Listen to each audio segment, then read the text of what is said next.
Muy buenas tardes.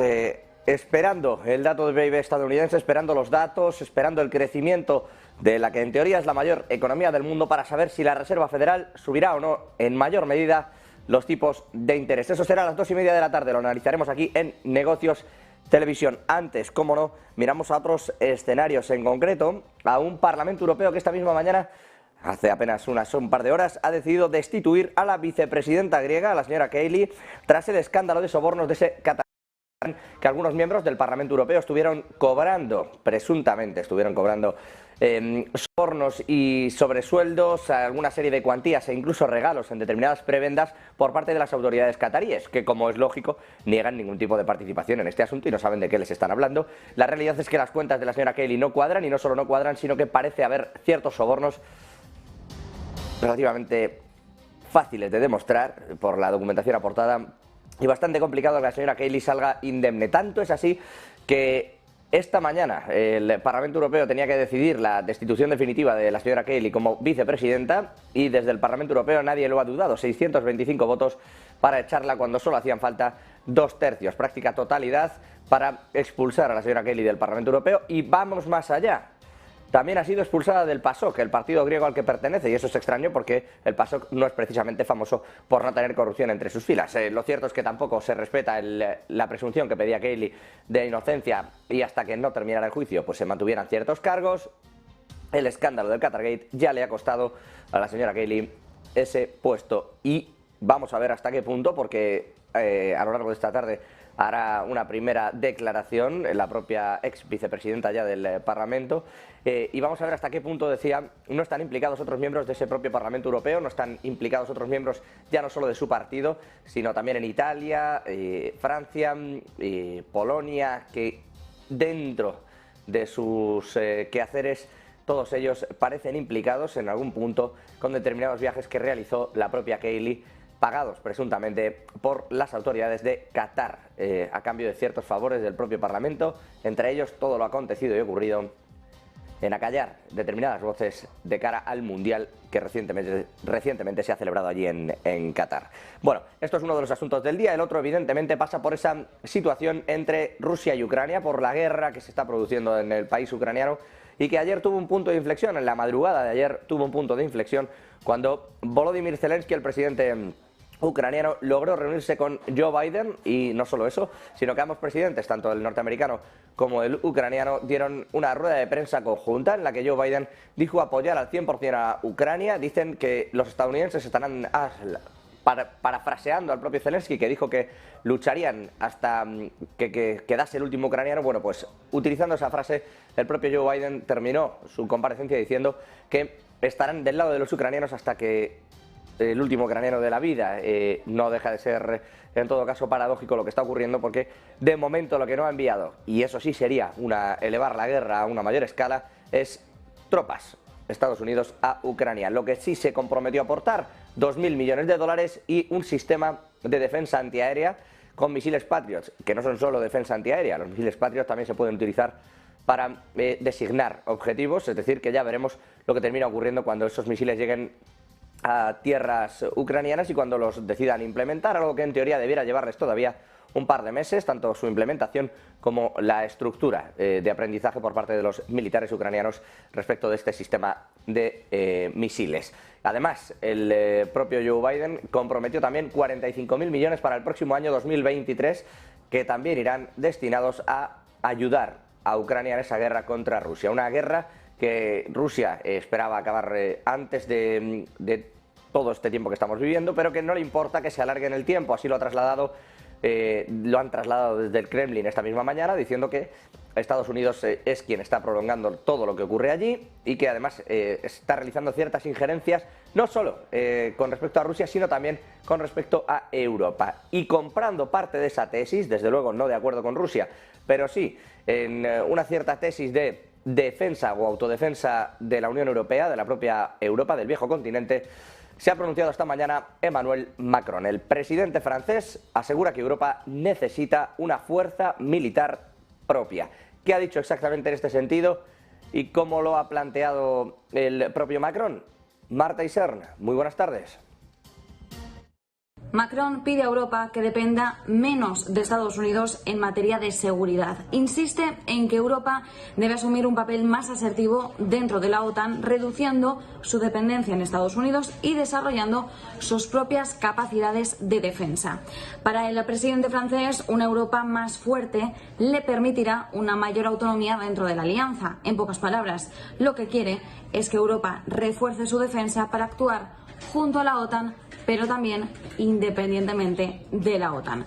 Macron se está moviendo en una línea delicada, bastante fina, porque ya enfadó a Ucrania y a algunos de sus aliados al pedir a Occidente que proporcione garantías de seguridad a Rusia, como en cualquier negociación, para poner fin a la guerra en Ucrania y evitar que el conflicto se extienda al resto de Europa. Macron ahora está posando la mirada sobre Estados Unidos y sobre esa mayor dependencia que Europa está desarrollando en el país.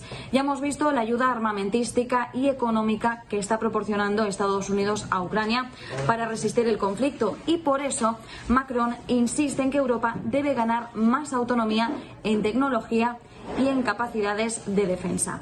Entregar grandes volúmenes de artillería pesada para un conflicto sin final a la vista es desde luego algo costoso. Estados Unidos, Francia y también Alemania están en estos momentos bajo presión para afrontar esa nueva tanda de producción después de agotar sus propias existencias de armamento. El coste de la guerra para Rusia y también para Occidente ha creado, en este caso podríamos decir, cierta ventana de oportunidad para esta diplomacia en la que se está moviendo Emmanuel Macron, la que está intentando abrir. Macron, recordemos, viajó recientemente a Washington a finales de noviembre para hablar con Biden sobre la guerra, y en su reunión abordaron un tema crucial: la arquitectura de seguridad en la que quieren vivir en un futuro. Sin embargo, Macron insiste en que Europa debe reforzar su propio sistema de defensa y no cometer el error de depender de más de Estados Unidos. Todo esto respecto a lo que está ocurriendo en el viejo continente con la guerra de Ucrania y con un Macron que cada vez intenta mostrarse con mayor protagonismo, intentando coger las riendas probablemente dejadas de la mano del Reino Unido con esa salida europea. Pero saltando del viejo continente hasta Asia, en China encontramos un nuevo paso adelante en la política COVID-0. De hecho, si ya estaban restando importancia a los test, a las PCRs entre distritos, y estaban avanzando en una mayor apertura para los propios ciudadanos chinos, en el día de hoy, en la madrugada de hoy, también han anunciado una apertura al exterior, o de los extranjeros hacia adentro, por mejor decir. Se podrá viajar a China, aunque hay que cumplir una serie de cuarentenas. Exactamente cuáles son esos requisitos que pide China a los extranjeros. Eva Villanueva, muy buenas tardes.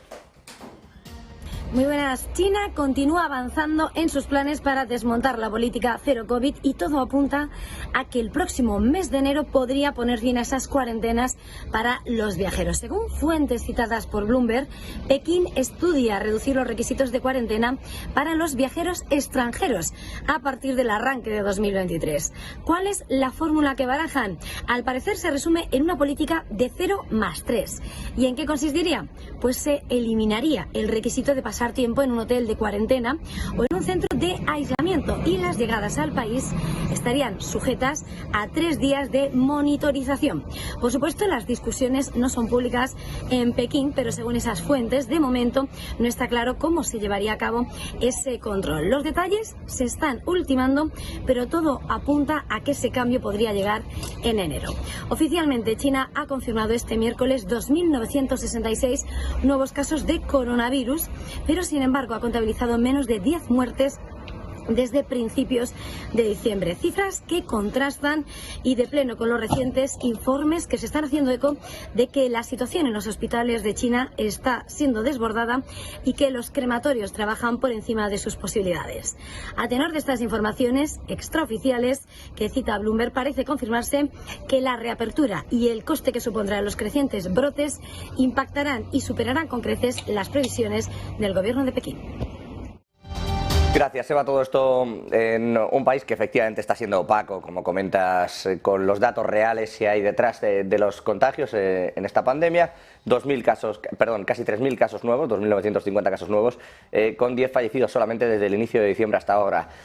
Contrasta, evidentemente, con las propias estadísticas que también se han ido dando en los distintos países donde el coronavirus ha tenido también una serie de incidencias, incluyendo evidentemente Europa y España en particular como país, o Italia, que es verdad que se vieron especialmente golpeados. Todo esto mirando a esa parte, a esa clave geopolítica. En lo puramente económico, este mediodía Morgan Stanley ha lanzado también las claves, las perspectivas para 2023, lanzando algunas advertencias. ¿Cuáles son exactamente, Javier del Valle?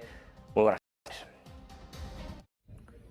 Muy buenas tardes. Morgan Stanley acaba de emitir un informe con 10 posibles sorpresas, 10 posibles escenarios que podrían cambiar la perspectiva para 2023, que podrían hacer que las cosas cambiasen radicalmente. Para ello comparte 10 posibles claves, 10 posibles cosas que podrían ocurrir. Ya dejan de ser tanto una sorpresa si Morgan Stanley parece ser que está compartiéndolas, pero bueno, vamos aún así ver qué es lo que está diciendo su equipo. Dicen, sorpresa número 1 sería que el COVID-19 volviese a repuntar en China. Ya estamos viendo cómo los hospitales están empezando a estar llenos, la gente se está contagiando a unos niveles no vistos desde hace meses, y dirían que esto podría llevar a que al final no haya una reapertura de China y que eso conlleve pues, riesgos de deflación, lo que también afectaría a nivel mundial en estos riesgos. Por otro lado, la sorpresa número 2 sería la de que la Fed no recorte tipos de interés. Todo el mundo está esperando que en 2023, bueno, aunque Powell ya ha dicho que en 2023 no va a haber ningún tipo de recorte de intereses, los inversores esperan que en 2023 se llegue al final de los intereses, se llegue ya por fin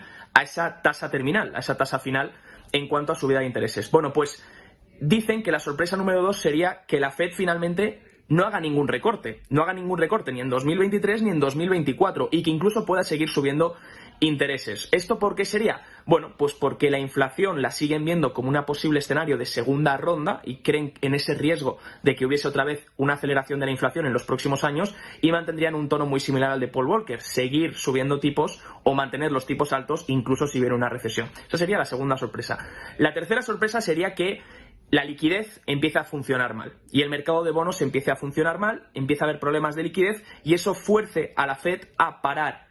Sería el efecto contrario a la sorpresa número 2, sería parar de subir tipos, empezar posiblemente a bajarlos y terminar con el quantitative tightening, terminar con la venta de bonos. Obviamente, si hay un escenario de liquidez, pues esto sería una sorpresa, un escenario de lucha por la liquidez y haría a la Fed pivotar, haría a la Fed terminar con esa reducción de balance y con esa subida de tipos. Otro lado, dicen, sorpresa número 4, nos vamos hacia el Banco Central Europeo y dicen que si los precios de las casas empiezan a caer fuertemente, esto podría hacer al Banco Central Europeo terminar de subir tipos e incluso hacer que los bajen. Por tanto, esa sería la sorpresa número 4 según Morgan Stanley. En la sorpresa número 5 sería que podría haber, debido a la oferta, un mal rendimiento en los bonos del Reino Unido. Eso es lo que dicen los yields, dirían que habría un mal rendimiento durante 2023 y 2024. Esa sería la quinta sorpresa. La sexta sorpresa sería que no hubiese nada referente al Banco de Japón. Hemos visto las últimas noticias del Banco de Japón, sabemos que va a venir un nuevo gobernador, pues Morgan Stanley dice que la sorpresa es que no ocurra nada. Antes de que ocurra algo, dice que la sorpresa es que no ocurra nada. Y dice que mantenga el status quo incluso con el nuevo gobernador, debido a que esto pues incentive también una desaceleración global y que todavía no haya una inflación que no sea controlable en lo que es Japón. Recordemos que están en el 3,7%, pero es un país que está acostumbrado en los últimos años a la deflación. La séptima sorpresa sería que hubiese un escenario alcista para la libra esterlina, comparte Morgan Stanley. La octava sorpresa sería que se podría evitar una crisis inmobiliaria en Canadá debido a la inmigración, y eso podría también mantener el dólar canadiense mejor fortaleza comparado con el dólar estadounidense. Esa es la octava sorpresa. La novena sorpresa, nos dicen, es que la Fed revise ese objetivo del 2%. Y es que esto no deja de ser ninguna sorpresa. Peter Thiel el otro día en un podcast decía: la Fed no va a conseguir llegar al objetivo del 2% que se propone. Posiblemente tengan que ajustar el objetivo, posiblemente deje de ser un 2, pueda ser un 3. Bueno, pues eso sería una de las sorpresas que podríamos esperar en 2023, ¿no? Pero parece ser que ya no es tanto sorpresa si todo el mundo lo cree. Entonces dicen que en 2025 esas perspectivas se mantuviesen en el 3% o un 4%, podría ser una sorpresa, en vez de ese 2% típico que busca la Reserva Federal. Y por último, la décima sorpresa, que el euro, y la libra esterlina consigan llegar a nuevos máximos, consigan hacer que suban, ¿no? En este caso lo enfocan más, sobre todo con los break-evens en cuanto a la inflación esperada en los próximos meses también incremente. Así que tenemos ahí las 10 claves, las 10 sorpresas de Morgan Stanley para 2023. Hasta aquí los escenarios de Morgan Stanley, por cierto, que también se refieren a algunas claves empresariales, citando al sector automovilístico, y nos fijábamos nosotros también hasta hace poco en BMW, que ya saben que ha decidido empezar a cobrar suscripciones mensuales a los clientes que hayan comprado determinados coches por encima de los 90.000 euros, bueno, que tendrán que pagar suscripciones mensuales por tener el software todavía en funcionamiento. Es decir, si tiene unos asientos calefactables, pues le cobrarán esta mañana, vamos, de hecho hace apenas unos minutos acaba de decir Volvo que ellos no seguirán esa senda, que no tiene sentido entonces haber cobrado lo que se cobra al cliente final. En fin, todo esto en esta parte de esas claves económicas de Morgan Stanley, de la parte automovilística. Respecto a los cisnes negros, a los sustos que pueden venir para 2023, ya saben que un cisne negro es aquello que no se puede prever por el mercado, es decir, algo que de pronto nos salta, como lo hizo la pandemia o el COVID-19 allá por 2020, y destroza la economía, derriba los mercados, pero nadie lo tenía en el horizonte. Es decir, que muchas de esas previsiones de pronto suenan extrañas. Saxo Bank ha enumerado algunas de esas previsiones, y ojo porque el banco danés tiene algunas muy curiosas, Marta Isern. Ya tenemos sobre la mesa los 10 cisnes negros de Saxo Bank. La entidad prevé que este 2023 las economías mundiales entren en modo economía de guerra. ¿A qué se refiere la entidad danesa con esto? Pues dice que las ganancias soberanas y la autosuficiencia van a triunfar sobre la globalización. Pero antes de entrar a estos cisnes negros de forma más concreta, un breve recordatorio de qué son. Hablamos de ellos como acontecimientos que aparentemente no se podrían prever, pero que tienen un gran impacto socioeconómico y que, una vez han ocurrido, se analizan con retrospectiva hasta el punto en que se convierten en sucesos que sí podrían esperarse. ¿Cuáles son las 10 predicciones disparatadas que hace Saxo Bank para 2023? Bueno, verán que algunas no son ni mucho menos tan descabelladas. La primera de ellas versa sobre el foco energético. Una coalición multimillonaria crea el proyecto Manhattan, un plan para que los más ricos consigan recaudar más de $1 billón e invertirlo en soluciones energéticas. La segunda, la dimisión del presidente francés Emmanuel Macron. Saxo Bank cita como motivos el estancamiento político en Francia y también el ascenso de Marine Le Pen. Dos factores que acorralarían a Macron y le obligarían a abandonar la política. Tercer cisne negro, el oro se dispara a $3.000 ante la incapacidad de los bancos centrales de controlar la inflación. Cuarto, la Unión Europea crea sus propias fuerzas armadas y bueno, esto realmente no nos sorprende tanto teniendo en cuenta que Macron, ya citado, lo está pidiendo para que Europa dependa menos a nivel de seguridad y militar de Estados Unidos y la OTAN. Quinto, un país, no especifica cuál, acuerda prohibir toda la producción de carne para 2030.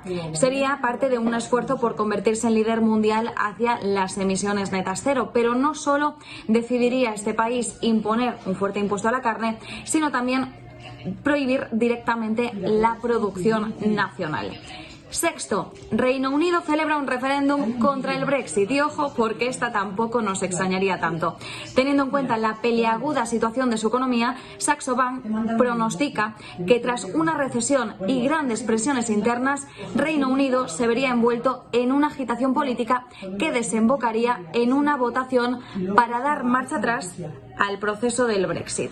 Séptimo, controles de precios generalizados para limitar la inflación oficial. La historia nos dice que con la economía de guerra viene el racionamiento y los controles de precios y esta vez no sería diferente. Octavo, la OPEP y Chindia, así lo dice Saxo Bank, se refiere a China y la India, abandonan el Fondo Monetario Internacional y acuerdan negociar con nuevos activos de reserva. Las sanciones contra Rusia, cita la entidad, habrían causado una agitación generalizada debido a los movimientos del dólar estadounidense en países de todo el mundo que no consideran un aliado a Estados Unidos y para liberarse de esto dejarían el FMI y crearían un nuevo activo de reserva. Y aquí cita, como decimos, a la OPEP y a China e India. Noveno cisne negro, el dólar yen queda fijado en $200, mientras Japón revisa su sistema financiero. Después de los desafíos que ha afrontado el yen en 2022, el Banco de Japón intenta evitar que la moneda pueda deslizarse todavía más. Y sin un éxito a largo plazo, dice Saxo Bank que Japón reiniciaría todo su sistema financiero. El dólar yen subiría a 160 a 170 dólares, se estaría moviendo en esa horquilla, y la protesta pública contra la inflación disparada alcanzaría un punto álgido. Y con el dólar yen superando los 180 dólares, el gobierno y el Banco Central se pondrían en marcha y establecerían un tope en 200 dólares. Y último y décimo cisne negro de Saxo Bank. La prohibición de los paraísos fiscales acaba con el capital privado. Con la economía de guerra viene un mayor enfoque en los intereses nacionales y la capacidad de los países soberanos para hacerse valer. Bien, pues en ese sentido, dice Saxo Bank que los países de la OCDE centrarían su atención en los paraísos fiscales y sacarían las armas pesadas, prohibiéndolos por completo. Estos son los 10 cisnes negros, 10 predicciones disparatadas, y lo entrecomillamos y mucho, porque como ven, algunas de ellas no serían tan inimaginables. Pues ahí lo tienen, las extrañas previsiones de Saxo Bank, pero claro, si vas a intentar acertar con algo que no está en la cabeza de nadie que ocurra, pues ocurre esto, que tienes unas previsiones un tanto extrañas. Vamos a mirar precisamente ahora los mercados, antes, a 9 minutos de conocer esa tercera lectura del dato de PIB estadounidense, ya lo saben, 2:30 de la tarde, tercera lectura de ese PIB del tercer trimestre, por cierto, que se espera que confirme en realidad la segunda lectura, 2,9% sería anualizado, es decir, 3 décimas por encima de esa primera estimación que se dio en principio. ¿Qué hay que mirar en ese dato? Exportaciones y gasto del consumidor. Vamos a intentar a partir de las 2:30 analizar lo que pueda ocurrir, aunque no esperamos grandes cambios porque casi todo se da ya por descontado.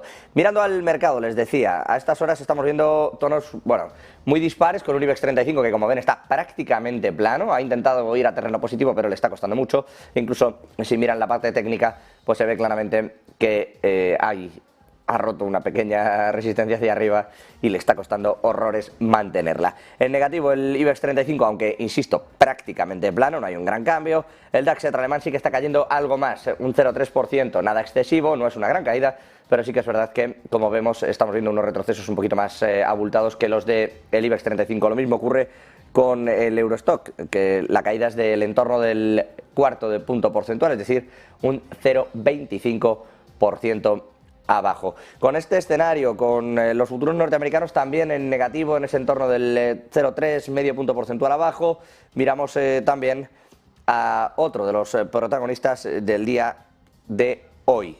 Vamos a mirar a ACS. ACS, que ha continuado en el día de hoy con esa expansión que tiene en Australia, es una empresa de su filial, en este caso CIMIC, UGL en concreto, filial de CIMIC, quien se ha adjudicado un contrato en Nueva Gales del Sur. Operará durante 7 años autobuses del entorno de Sydney por 158 millones de euros a través de una joint venture que tiene con YouGo Mobility. Un contrato que va a comenzar en julio del próximo año, de 2023, y que transportará hasta 500.000 pasajeros cada día desde las playas del sur de la ciudad hasta los barrios periféricos del suroeste. Esta semana, por cierto, CIMIC también ha sido seleccionada por el gigante minero británico Rio Tinto para levantar la infraestructura que necesitan de cara a llevar a cabo las operaciones en una mina al oeste de Australia llamada Western Range, un proyecto que tiene presupuestados 158 millones de euros. CIMIC, protagonista por otros 2 contratos en Indonesia, con ampliaciones de proyectos en los que ya estaba presente, y otros por 222 millones de euros, que se va a llevar ahí, y otro contrato más, con una carga de trabajo que esta semana para el grupo asciende ya a 536 millones de euros. Es decir, CIMIC adjudicándose nuevos contratos, la filial de ACS, la verdad, logrando una semana que probablemente van a recordar tiempo con ese plus de 536 millones de euros a través de distintos contratos y de distintas filiales. Todo esto respecto al mercado, todo esto respecto de ACS, hemos hablado también de algunas otras compañías, hemos mirado las perspectivas económicas y geopolíticas. Vamos a hacer una brevísima pausa y volvemos para analizar esa tercera lectura del dato de PIB estadounidense, que es en realidad lo que estamos esperando en la jornada de hoy.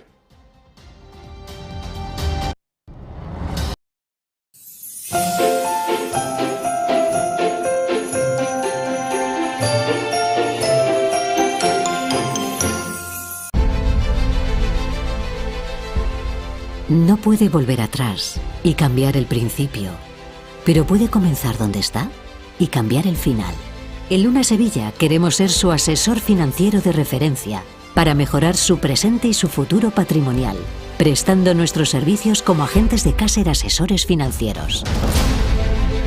Somos una empresa con una clara apuesta por la formación de calidad, la información transparente y objetiva, y por el asesoramiento financiero personalizado y continuado.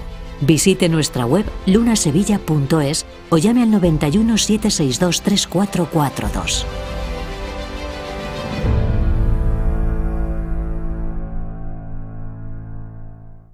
Ven al Torreón. Estamos en El Pardo, un espacio único en plena naturaleza.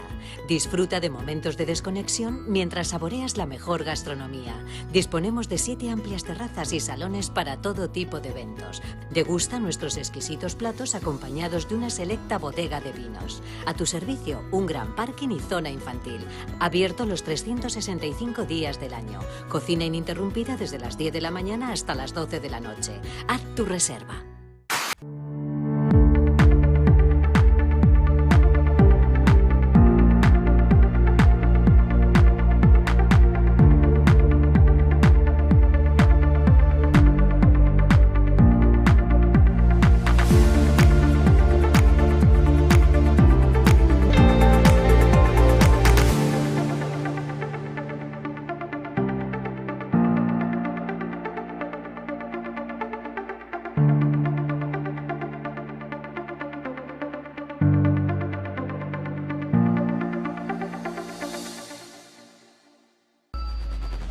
Localizarnos ahora es más fácil.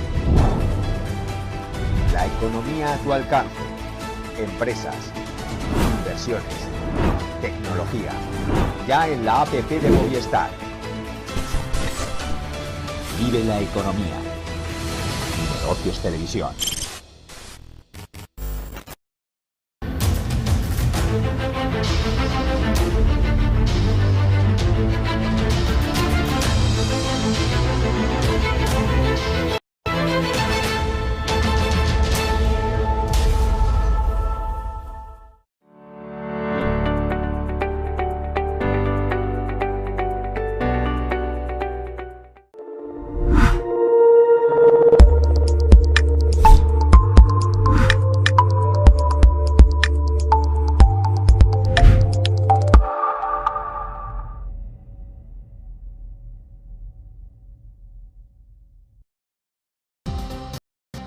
A 2 minutos, bienvenidos de vuelta a Negocios Televisión. Estamos de conocer la tercera lectura del PIB del tercer trimestre en Estados Unidos. No se va a mover nada, bueno, sería raro, desde luego, algo tendría que haber pasado en la contabilidad nacional para que se moviera mucho. 2,9%, si nos fijaremos un poquito más en exportaciones, saber exactamente qué ha pasado y sobre todo si la confianza de los consumidores está cayendo, que es lo que le preocupa a la Reserva Federal. Que no nos creemos que vayan a ser muy duros, especialmente en Estados Unidos, digo, y por lo tanto tienen que seguir siendo agresivos y subirlos porque no hay manera de que el consumidor le entre en la cabeza que hay que enfriar la economía. Esto es que debe ser difícil de explicarle al que está abajo y sin embargo puede cambiar y sigue cambiando de empleo y cobrando más cada vez que cambia. Ignacio Albizuri, director de mercados en Miralta Bank, que está ya con nosotros. Buenísimas tardes, ¿cómo está? Buenas tardes, muy bien. Bueno, es que se hace difícil, por más que quieran emplear discursos desde la Reserva Federal, se hace complejo explicarle a alguien que todavía puede cambiar de empleo y seguir cobrando más en Estados Unidos y que se puede seguir endeudando por tanto, a pesar de lo que está ocurriendo con el mercado de la vivienda. Explícale que tiene que enfriarse la economía y que si no vas a seguir regándolo y regándolo y regándolo hasta que se quede helado. Sí, la verdad es que, bueno, la verdad es que es un mercado bastante dinámico y creo que a la Fed le está costando bastante un poco enfriarlo debido a que, bueno, si sigue el consumo, va a seguir la economía. Y esto al final, bueno, aunque veamos datos que, bueno, puedan indicar que estamos mejorando, que los precios algo descienden, pues sí que es cierto que todavía el consumidor todavía pues sigue manteniendo o intenta mantener pues este sistema de gasto y consumo que al final es lo que hace que se vaya produciendo pues esta reactivación. Si bien es cierto que las lecturas de las encuestas que hacen en Bloomberg, ¿no?, con esos 60, 70 economistas, pues se están viendo como el primer trimestre 23 puede que sea plano, el segundo lo ven un poco negativo y luego ya ven algo mejor o mejores perspectivas de cara al segundo semestre, ¿no? Al final creo que vamos a dilatar, o la economía en general va a dilatar en Estados Unidos esa situación de leve recesión, porque ya hemos visto que no acompañan todos los factores que deberían para hacerla una recesión de libro, y luego vamos a ver cuál es la posición de la Fed, viendo que está siendo relativamente agresiva, y ver también que creo que hará muchas comparaciones con la situación que vimos en el programa de Start Stop que veían en el año 70-80, pues para ver cómo están fluyendo o no fluyendo, o por lo menos creando las consecuencias necesarias para ir midiendo y ajustando. La situación de tipos, a priori, creo que todo el mundo descuenta que va a ser alta, ¿vale? Es muy probable que nos acerquemos al 5, pues hombre, escuchando antes el programa, pues si vemos algún cisne negro, que seguro que hay, no comparto muchos de los que compartía Saxo, pero bueno, seguro que algo pasa, pues sí que es cierto que podemos ver desviaciones que esto hagan que o pueda tensionar el mercado y tener que volver a políticas más restrictivas, o, sin embargo, que el escenario sea más de viento en cola y que podamos ver cómo podemos relajar un poco la situación y ver cómo podemos continuar con nuestras vidas. Ignacio, perdóname, el PIB de Estados Unidos, tercera lectura, tercer trimestre, ojo que ha sorprendido al alza, 3,2%, son 3 décimas más que en la segunda lectura. No es poco que se equivoque una contabilidad nacional como la de Estados Unidos en una tercera lectura para elevarla del 2,9 al 3,2%, es decir, ha crecido bastante más en ese tercer trimestre de lo previsto, un 3,2%, ojo, y aprovecho también para darte la pregunta completa. Peticiones de desempleo, 216.000, estas están sin embargo muy por debajo de lo que se esperaba, 222.000 eran. Y vamos más allá, dentro de el core, lo que se llama del PC, de los precios, se queda en el 4,7% cuando la previsión era del 4,6%. Es decir, no bajaba tanto, según todas estas lecturas, el empleo está cayendo más de lo esperado ya por fin, la inflación, sin embargo, una décima por encima de lo que se esperaba, y eso sí, la lectura del PIB disparada, sigue creciendo, en vez de 2,9, un 3,2% en el tercer trimestre del año. ¿Qué lectura se hace de todo esto? ¿Que la Reserva Federal tiene razón, pero siguen creciendo? No, hay datos mixtos que pueden hacer ver que la economía, pues la verdad es que pues, iba a darnos sorpresas, como también vimos esas sorpresas al principio de año. La verdad es que todavía los efectos no van a ser inmediatos y bueno, pues le comentamos, creo que fue ayer, con diversas personas que, bueno, pues la última vez que se intentó o se redujo la inflación o la subida de los precios, se tardaron más de 20 meses, con lo cual hay que ver que todavía la economía no está preparada para ceder y esto lo estamos viendo de cara a estos movimientos. Sí que es cierto que el empleo pues, puede verse tensionado, en las lecturas que estamos viendo luego hay que hacer una lectura algo más profunda, número de personas que tienen 2 empleos, número de horas netas trabajadas, número de contratos indefinidos que se crean. O sea, hay que hacer una lectura más rascando en la superficie, porque sí que es cierto que no es fácil con estos 3 datos pues tener una previsión o una visión, mejor dicho, en la cual podamos prever qué va a suceder pues en los primeros 2 trimestres del 2023, que si bien es cierto que apuntan con volatilidad, pues tendremos que ver cuál es la situación que nos deja el apetito o la aversión por el riesgo y viendo también cómo vemos el mercado de tipo de interés y crédito, que también es muy importante respecto al año en el que hemos estado. Y lo digo porque creo que era muy difícil prever o imposible de prever que este escenario se iba a cumplir, que íbamos a ver las mayores caídas en 60 años en renta fija, que veíamos como la renta variable, si bien es cierto que las empresas necesitadas de dinero, como las tecnológicas, han sufrido, el resto del mercado se ha mantenido relativamente a flote, salvo algunos casos, y esto nos deja un escenario pues, de difícil previsión para el 2023. De difícil previsión, pero en el que podemos ver que, lo digo porque mirando este dato de Estados Unidos, como dices, es verdad que es mixto, es raro sobre todo porque el crecimiento no responde a lo que espera la propia Reserva Federal, que tiene como objetivo el crecimiento, pero es su segundo objetivo. El primero, que es la inflación, va ahora mismo contra ese crecimiento, va claramente contra lo que es que la economía siga calentándose. El empleo parece que baja, pero la inflación tampoco baja del todo. Empieza a ser raro. Yo no sé cómo contempla usted la subida de tipos de interés, porque hablaba usted del peor año en 60 años para la renta fija en este 2022. Pero es que si la mira uno ahora, la gente en la renta fija confía aún por encima de los discursos de Jerome Powell o de Christine Lagarde. Hombre, una vez que ya ha pasado todo este torbellino de subidas muy agresivas de tipos, pues nos hemos visto en situaciones en las cuales la renta fija presenta incluso más oportunidades con mejor calidad crediticia que la renta variable, con lo cual el mercado está un poco disparatado en este sentido, pero sí que es cierto que todavía las medidas no han surtido efecto y el mercado no creas que van en sintonía, es decir, podemos ver datos de empleo que no son de lo más adecuado, pero seguimos viendo como el consumidor americano se sigue endeudando incluso más de lo que ya estaba para seguir manteniendo su ritmo de todo tipo de consumo. Con lo cual, al final va a llegar un punto en el que conocíamos ya esta semana precios de constructores, la vivienda que parecía que giraba algo en el tema de los precios, y estamos viendo cómo en un momento dado va a girar el mercado.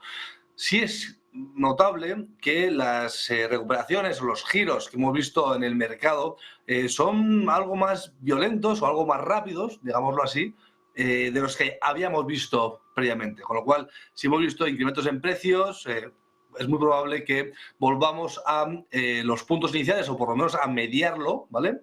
Es muy probable que veamos un movimiento más rápido del que el mercado debe esperar. Con lo cual, es probable que tengamos que cerrar el año, mirar ya de cara a evaluar los datos macro que vemos o prevemos en el primer trimestre y el segundo trimestre, de cara ya a ver un poco el escenario medio que deberíamos ver a partir de junio, cuando ya tengamos una visión algo más centrada de lo que podemos ver en el 2023 y también ya en la parte baja del pivotaje de los tipos, que ya nos quedarán, si no son una o dos, creo que quedarán ya pocas subidas y creo que es muy probable que estaremos viendo ya subidas de 25 básicos, ya que el mercado esté relajando y esté pivotando.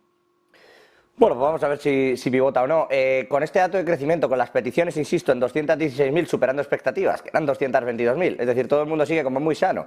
Con la inflación así, ¿vamos a ver mayor agresividad como para intentar convencer al mercado de que se pivote y de que todo lo que va a venir por delante en realidad no va a ser real? ¿Van a pasar de ese discurso agresivo que tienen ahora a los hechos reales? Es decir, ¿va en vez de a subir 0,25 a subir un 0,5 o un 0,75 la Reserva Federal en su próxima reunión? Cogería con el pie cambiado al mercado y sería bastante agresivo.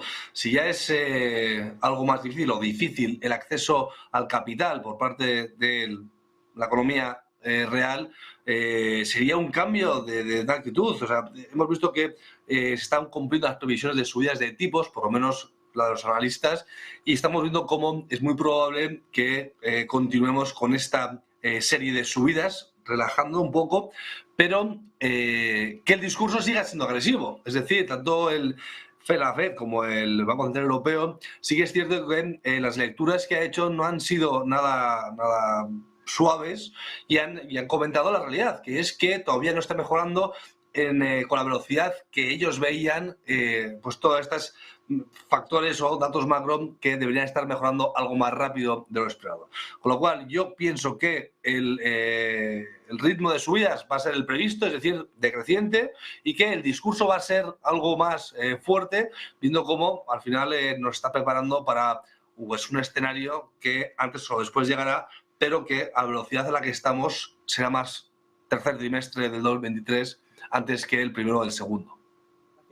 Una última antes de dejarle marchar y desearle felices fiestas. ¿Qué hace Miralta Bank para 2023? Lo digo porque viene un semestre, como bien usted comenta y como en general venimos viendo en Negocios Televisión con casi todas las casas de análisis, viene un primer trimestre o incluso semestre, me atrevería a decir, complejo en bolsa como para hacer ciertos beneficios y además con una inestabilidad importante, tanto en el escenario geopolítico con Ucrania como con esa parte de subidas de tipos que no quedan claras. ¿Qué hay que hacer? ¿Qué están haciendo ustedes? Pues nuestra posición ha sido de coger algo más de riesgo, alargar las duraciones, posicionarnos más en renta fija que en otra cosa y atomizar los riesgos, que es un poco la política de la entidad, que demuestra que diversificando y atomizando se llega a conseguir por lo menos una diversificación que permita obtener los resultados que esperamos. Ignacio Lizuri, de momento, pues eso, casi guardando la ropa también en renta fija, que está complejo el tema. Director de mercados en Miralta Bank, un gusto, como siempre, y ahora sí, felices fiestas. Igualmente, felices fiestas, un saludo. Y un gusto, como no, tenerles también a todos ustedes siempre al otro lado de la pantalla, en este caso aquí en Negocios Televisión. En apenas 20 minutos volvemos con toda la información económica de la mano de Rolling Stocks y, como no, de Marta Isern. Hasta pronto y gracias.